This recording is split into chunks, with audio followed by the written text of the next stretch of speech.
Des complications médicales graves, telles que des ulcères du pied et une rétinopathie, dues à des vaisseaux sanguins endommagés de l'œil, sont souvent associés au diabète. Cependant, des signes de progression de la maladie diabétique ont également été associés à des douleurs chroniques au dos, ce qui suggère qu'un diabète non contrôlé est susceptible de jouer un rôle dans le développement de ces douleurs. D'autres facteurs liés au diabète, comme l'obésité, peuvent également être liés aux douleurs chroniques au dos et aux troubles de la colonne vertébrale associés.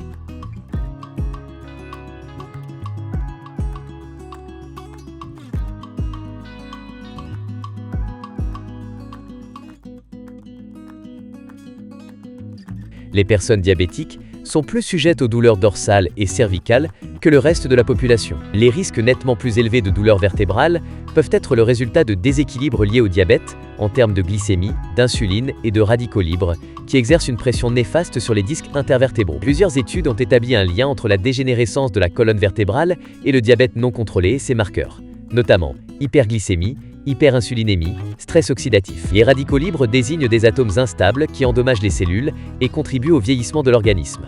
Les antioxydants, comme la vitamine E, aident à stabiliser les radicaux libres et à prévenir les dommages. Si les radicaux libres sont plus nombreux que les antioxydants, les cellules ont tendance à être mises à rude épreuve par les dommages. Cette tension est appelée stress oxydatif.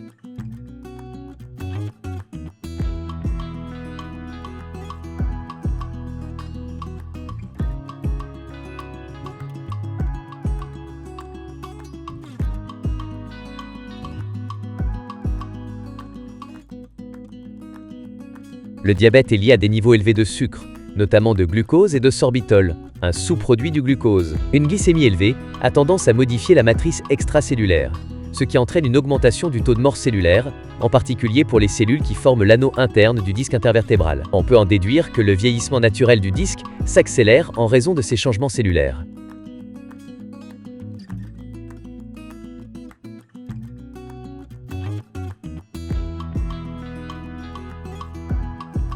Des taux élevés d'insuline dans le sang, associés plus étroitement au diabète de type 2, entraînent une légère modification du profil des protéoglycanes, des molécules protéiques auxquelles sont attachées des chaînes glucidiques. L'excès d'insuline augmente la quantité de sulfate de chondroïtine, un type de protéoglycane, dans l'anneau externe des disques intervertébraux. La perte de ce sulfate de chondroïtine diminue la teneur en eau du disque, diminuant ainsi sa flexibilité et sa fonction. Le profil des protéoglycanes chez les patients diabétiques présente une densité de flottabilité plus faible et moins de chaînes latérales de sucre par rapport aux patients non diabétiques. Des niveaux d'insuline constamment élevés modifient les protéoglycanes de plusieurs manières, entraînant des changements dans la forme et la fonction du disque intervertébral. Le disque dégénère plus rapidement que dans les cas de diabète contrôlé ou sans diabète.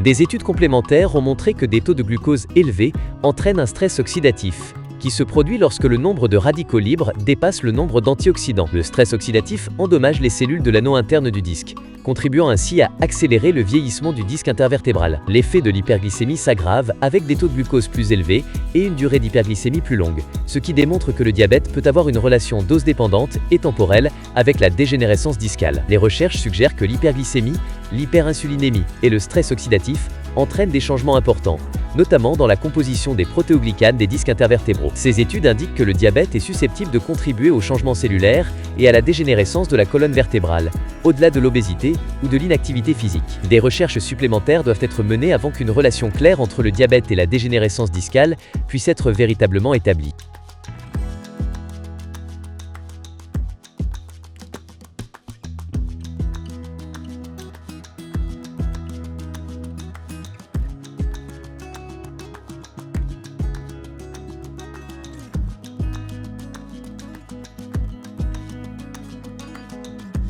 Dans une étude portant sur des dizaines de milliers de cas de diabète, des comparaisons ont été faites entre 3 catégories de patients: diabète sans maux de dos chronique, diabète avec maux de dos chronique et diabète avec intervention chirurgicale pour maux de dos chronique. Plusieurs variables ont été associées au développement de douleurs chroniques au dos ou à une intervention chirurgicale à la colonne vertébrale, telles que la neuropathie, la rétinopathie, l'utilisation d'insuline, un indice de masse corporelle plus élevé, etc. Les patients ayant subi une intervention chirurgicale pour des troubles de la colonne vertébrale liés à des douleurs chroniques au dos avaient tendance à avoir des indicateurs plus forts de progression du diabète que les personnes n'ayant pas reçu de traitement chirurgical pour leur douleur. Une autre variable peut être le temps.